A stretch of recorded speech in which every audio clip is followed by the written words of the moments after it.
noite a todos.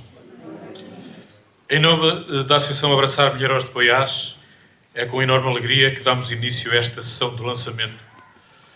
Um momento que assinala, mais do que a apresentação de um livro, marca o reconhecimento de talento, de cultura, de comunidade e de futuro. Aqui, no coração da nossa freguesia, reunimos-nos para celebrar a obra do nosso conterrâneo, o escritor André de Oliveira, cujo percurso se cruza entre a acupuntura e a literatura, duas áreas que, quando bem conjugadas, são exemplos vivos de cuidado, de empatia e de humanização. O André nasceu em Milhares de Poiares em 1985. Desde muito cedo mostrou um fascínio pela escrita, ao mesmo tempo que se dedicava ao teatro e à música. Agora, como profissional de saúde na equipa do Hospital Trofa Saúde, na Clínica Metafísica de Escariz, na Clinimano em Valdecâmara, na Inner Peace e no Centro de Enfermagem Geral em Oliveira das Meias, especializou-se no tratamento da dor. Um percurso profissional revela uma atenção profunda à condição humana, à dor física, ao sofrimento e à necessidade de cura, mas paralelamente à alma, à narrativa e ao sentido. Como autor, o André lançou em 2012 Viagem com o Mestre, em 2016 Peónia Vermelha, em 2024 O Amigo Secreto, nomeado internamente pela editora Cordel de Prata como o melhor livro de thriller suspense de 2024. E hoje traz-nos o seu mais recente trabalho, Um Amor para a Vida. Os seus romances atravessam os temas do amor e das relações interpessoais, o crime, a espionagem, dilemas morais, e fazem-no com a convicção de que as histórias que contamos importam e podem mudar vidas. O André acredita, e nós também acreditamos, que a escrita não é apenas entretenimento, mas instrumento de transformação pessoal e social. Ele é ainda formador, comprometido em contribuir para uma sociedade mais saudável e inspirada, alinhando o seu trabalho clínico e criativo com a missão de ajudar pessoas a viverem com mais sentido, paixão e propósito. Esta noite é ainda mais rica porque contamos com duas oradoras convidadas de prestígio, duas mulheres que dedicaram grande parte da sua vida ao cuidado da língua, ao incentivo à leitura e à promoção da escrita. A professora Sandra Bolsinha, licenciada em Letras pela Universidade de Coimbra, que desde tenra idade viu nos livros os seus companheiros de viagem e que, como professora de português e inglês, desenvolveu ao longo de décadas um forte compromisso com a motivação para a leitura precoce com crianças e jovens. A sua experiência inclui ainda tradução, a revisão ortográfica e a legendagem de filmes em inglês, onde a qualidade do texto, a expressividade e o sentido são exatamente os pilares que sustentam a literacia e a comunicação intercultural. Depois de uma carreira diversificada, que inclui a função de diretora comercial de uma empresa de calçado, vocacionada para a exportação, regressou ao ensino como formadora para jovens e adultos. Esta versatilidade entre a cultura, a empresa e a educação confere-lhe uma visão abrangente e enriquecedora sobre a palavra como motor de crescimento. É com grande honra que temos também a presença da autora e formadora Analita Alves dos Santos, ativista literária, promotora incansável da leitura, da escrita e do cuidado com a língua portuguesa.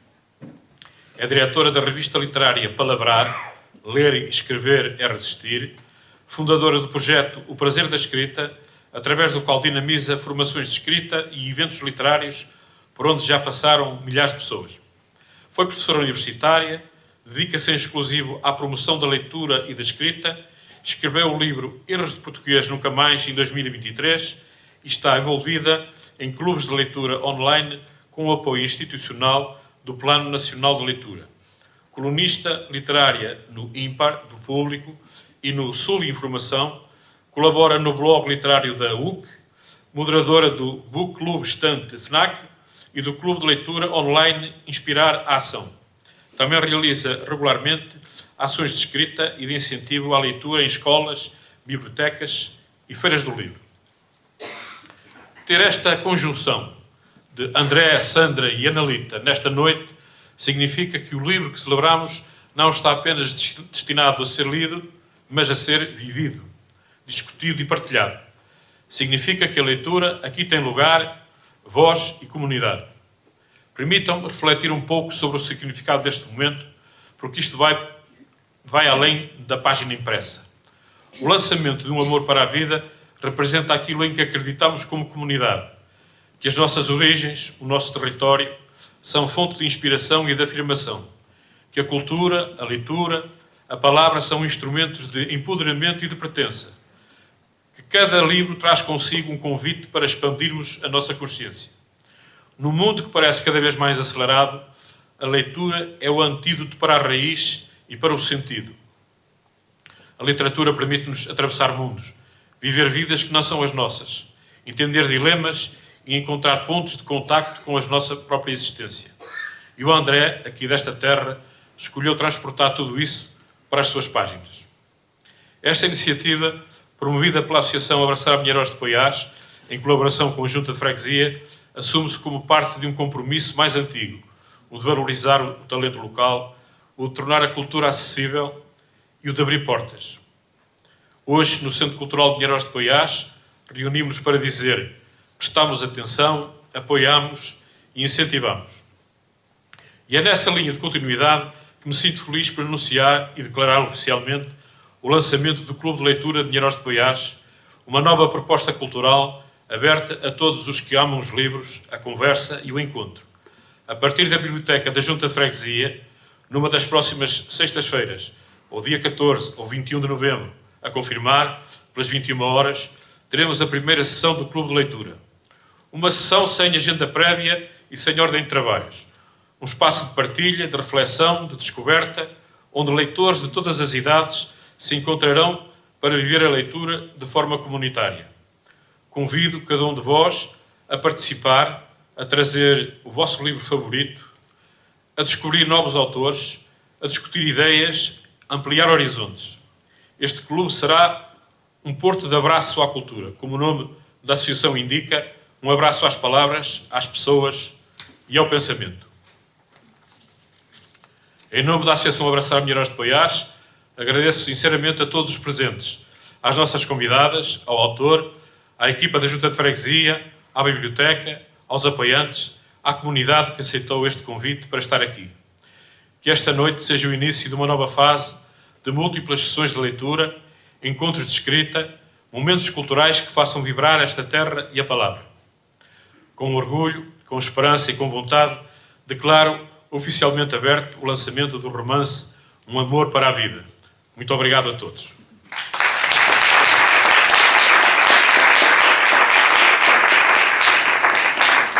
Chamo agora ao palco o autor e as convidadas.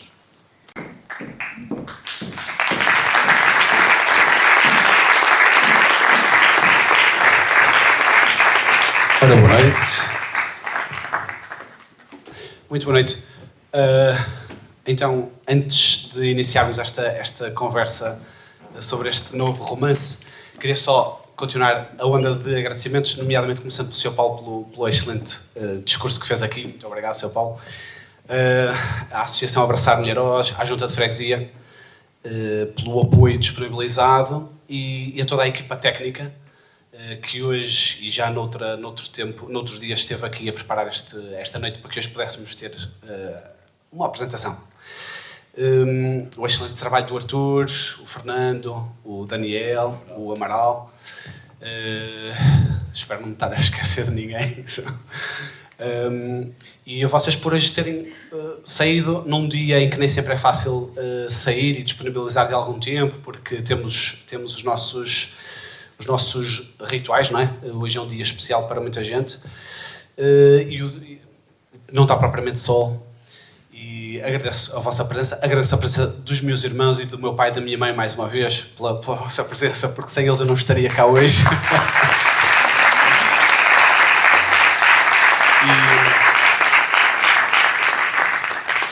E nessa sequência também à Sandra e à Analita pela disponibilidade para estarem cá hoje. E nesse sentido, se calhar, passaria a palavra à Analita e para ela lançar as hostilidades. Bem, começo por te agradecer a ti, André, pelo convite E eu venho do Algarve e ontem, quando eu entrei no avião, estava sol. Quando cheguei aqui estava a chover. Mas Uma tempestade, estava uma tempestade. olhar para esta plateia num sábado à noite, onde poderiam estar em tantos lugares e estão aqui, é como se o sol estivesse a brilhar de certa forma. E dou-te os parabéns, André, e também ao Paulo Alves e à Junta de Freguesia de Milhairós de Poiares. Eu tenho alguma dificuldade em dizer Milhairós de Poiares, mas tenho vindo a treinar e agora está muito melhor. E como ativista literária estou muito contente por ver aqui tantas pessoas para honrar o André com este seu novo livro. E começo por te perguntar, o que é que te leva a escrever, André? O que é que te leva a escrever? O que te move e onde é que gostarias de chegar com a tua escrita? Este é o teu terceiro romance, certo? Portanto, terceiro romance, exatamente.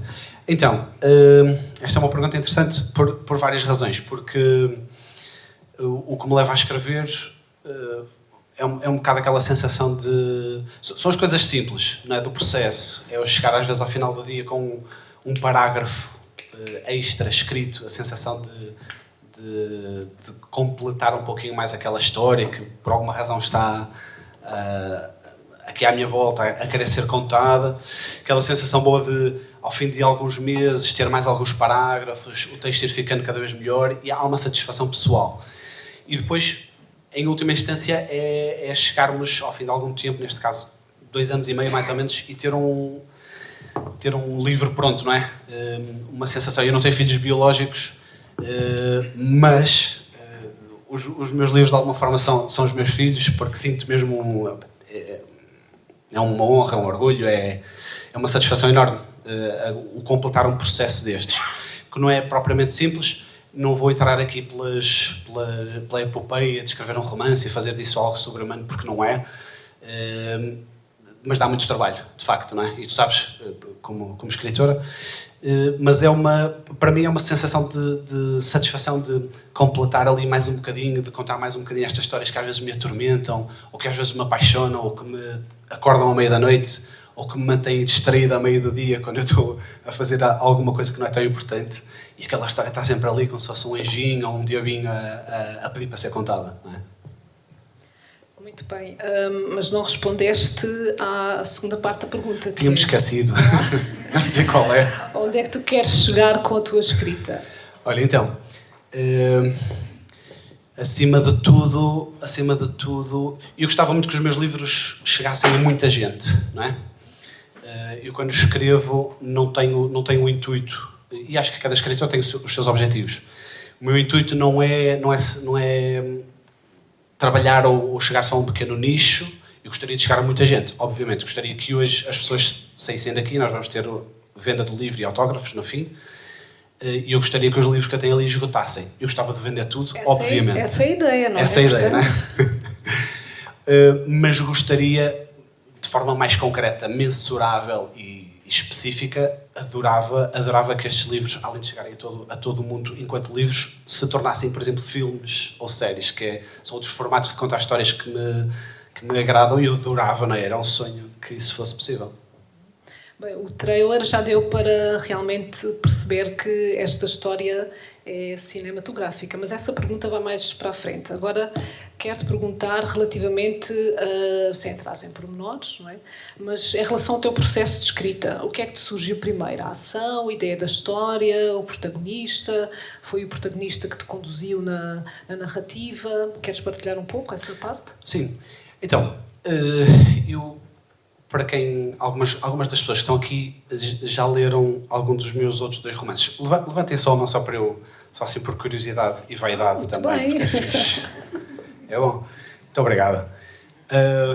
Os meus outros 2 romances, como tu também já sabes, não é? Estavam dentro daquilo que pudesse ser considerado o crime, o thriller criminal, o thriller de espionagem, de investigação.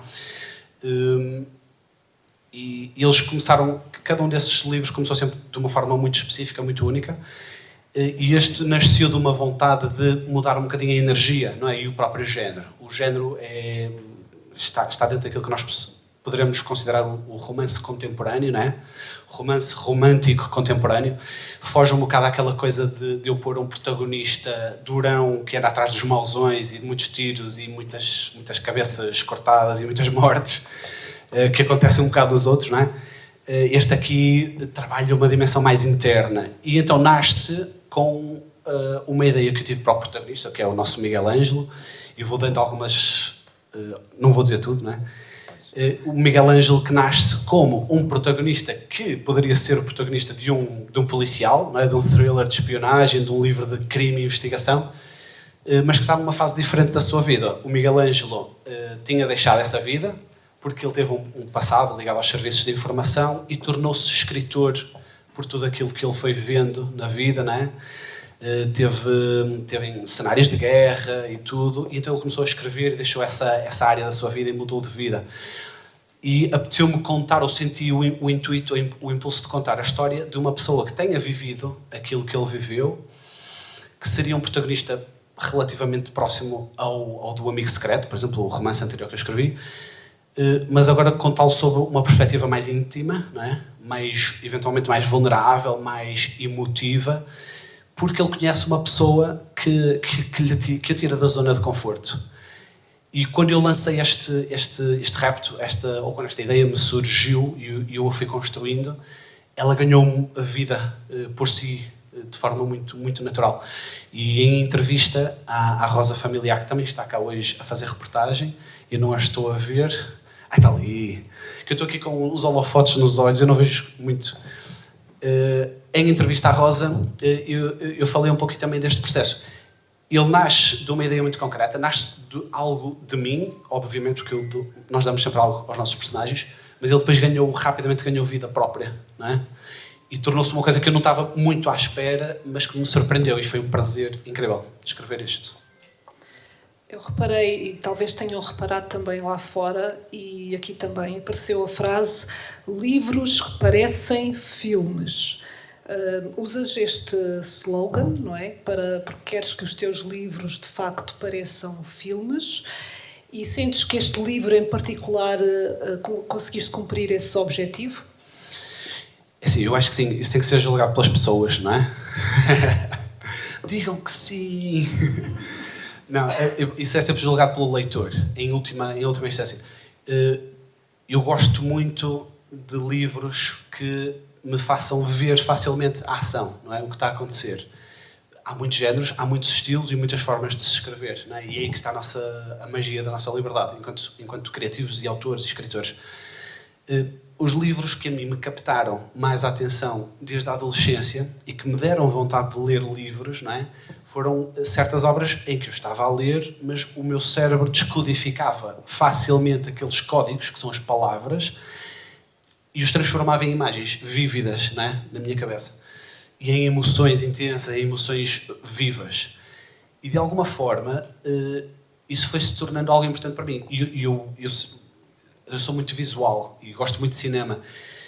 E quando comecei a descobrir que há formas e há técnicas de se escrever um pouco nesse sentido, de se tentar encontrar ou criar uma narrativa que seja muito visual, muito cinematográfica, isso foi fascinante para mim, porque eu comecei a treinar e a pesquisar e a tentar desenvolvê-la, e acho que foi sendo algo que eu fui tentando aplicar, tanto no Peónia Vermelha, no primeiro romance, no Amigo Secreto e agora neste terceiro romance, não é? Esse é o meu intuito. Eu, quando o leio, eu tenho a sensação clara que estou a ler um filme, não é? Não é um guião cinematográfico. Os guiões cinematográficos têm uma linguagem, uma estrutura, uma técnica muito específica. Este é um romance, é literatura, mas eu tenho a sensação mas eu sou um bocado suspeito, não é? Porque sou o autor. Acho que é o leitor que vai ter que dizer isso em última instância, mas eu gosto disso e é isso que eu tento fazer. Muito bem. Obrigado. Acho que agora é a Sandra. Sandra, não é? posso? Obrigado. Muito obrigada. Obrigado, Sandra.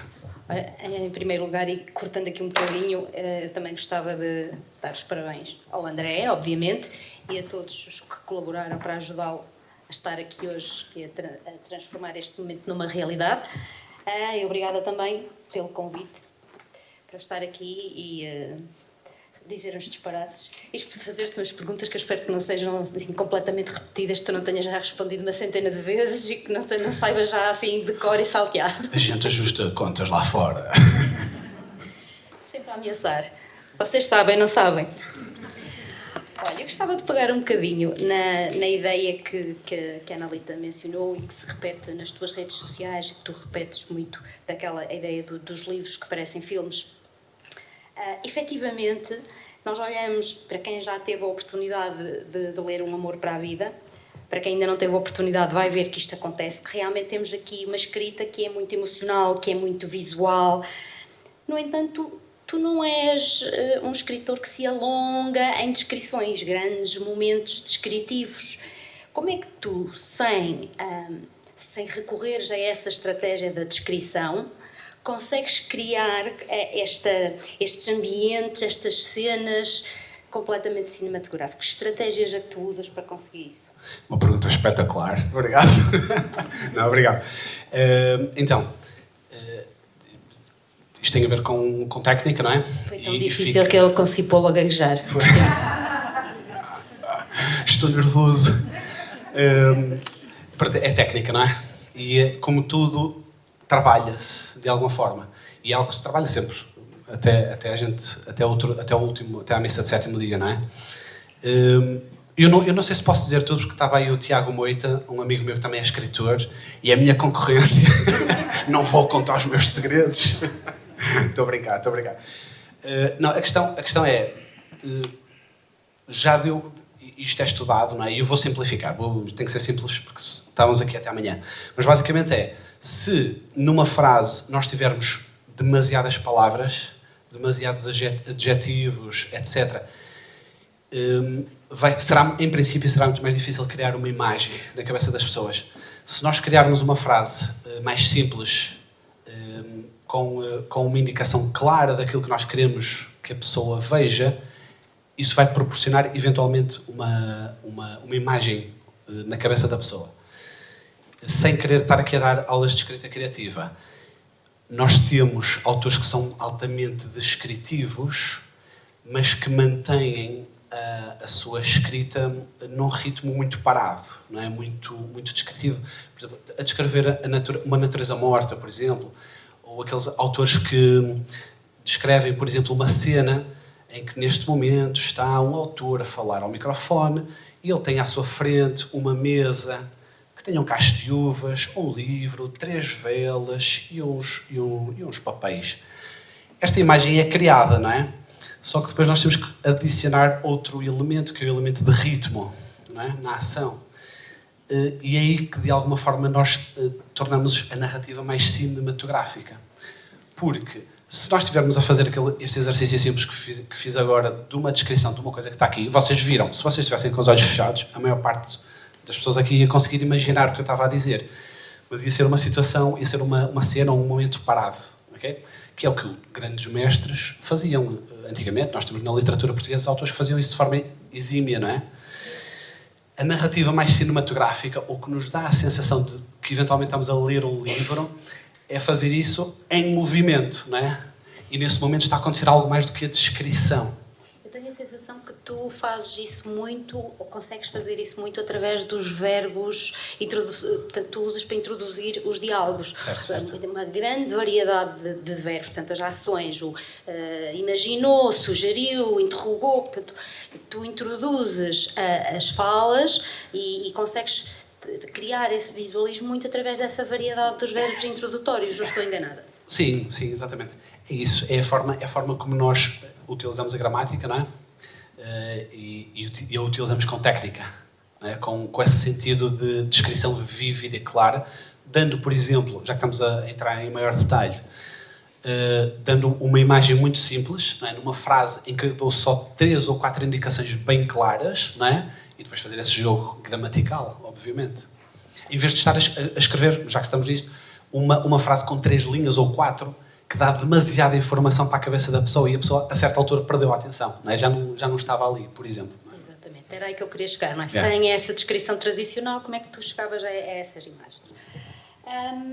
Nós, quando começamos, tu já falaste há pouco um bocadinho do Miguel Ângelo e na sua carreira de escritor, etc. E quando a história começa, ele está efetivamente num momento em que a sua carreira está em queda. Está ali um momento em que ele é um escritor sem rumo. Podemos dizer que há... Não. Eu vou perguntar na mesma. É uma pergunta retórica, mas a retórica também é uma estratégia, não é? Claro. Há alguns traços autobiográficos de Miguel Ângelo. No Miguel Ângelo há um bocadinho do André de Oliveira. Além disto, além dele também ser escritor. Eu adorava. E no outro dia estava a falar sobre isso. Mas essa pergunta é interessante. Porquê? Faz-se essa pergunta aos escritores, muitas vezes, não é? Essa projeção. Invariavelmente nós damos muito de nós, ou damos bocadinhos de nós a cada personagem, a cada protagonista, a cada herói, a cada vilão, a cada personagem secundário, não é? Damos sempre algo de nós. E costumo dizer isto, e em conversa com a Analita, ainda ontem falámos disto, que é o autor que diga que não se expõe nos seus livros está a mentir, não é? Agora, Um Amor para a Vida ou Miguel Ângelo não é de todo autobiográfico, porque ele tem uma vida muito mais interessante do que a minha, é muito mais musculoso do que eu, é muito mais famoso do que eu, é muito mais bem sucedido do que eu. Digas que estás com inveja. Eu estou a ficar com inveja do meu próprio herói, não é? Ele, por exemplo, é convidado por uma moçoela toda bonita e muito interessante para ir passar um fim de semana a uma Quinta do Douro. Quer dizer, isso a mim não me acontece propriamente com muita frequência, não é? Então eu respondendo essa pergunta, e agradeço porque eu sei que é genuína, mas realmente não é assim tão autobiográfico como eu desejaria. Ainda tem um bocadinho mais autobiográfico, assim, evidente, porque, tal como o Sr. Paulo disse no início, tu também tens a parte da terapia, além da parte da escrita. Exato. E para quem ler o Amor para a Vida com atenção, vai perceber que o Miguel Ângelo também tem lá umas raízes na terapia. Claro. Não vou revelar mais, que não quero ser spoiler, mas Exato. se tu quiseres. Mas fica a dica.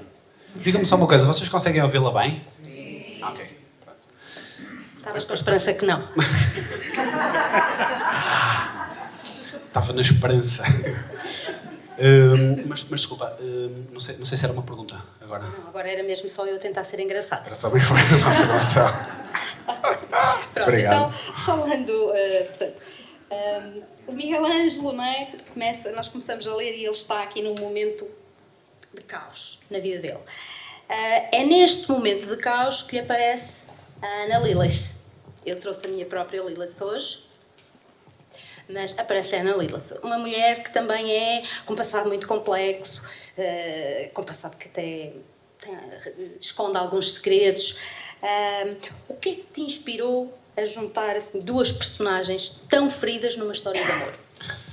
Então, as grandes histórias normalmente partem de oposição, não é? Elementos opositórios. E neste enredo, a ideia inicial que me surgiu, ou que me dá a alavanca para começar a história, foi o Miguel Ângelo, o nosso protagonista masculino.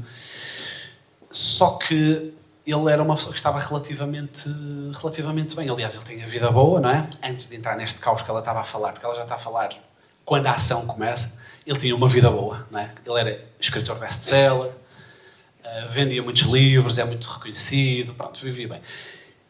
E eu procurei alguns elementos de contradição e de conflito, não é?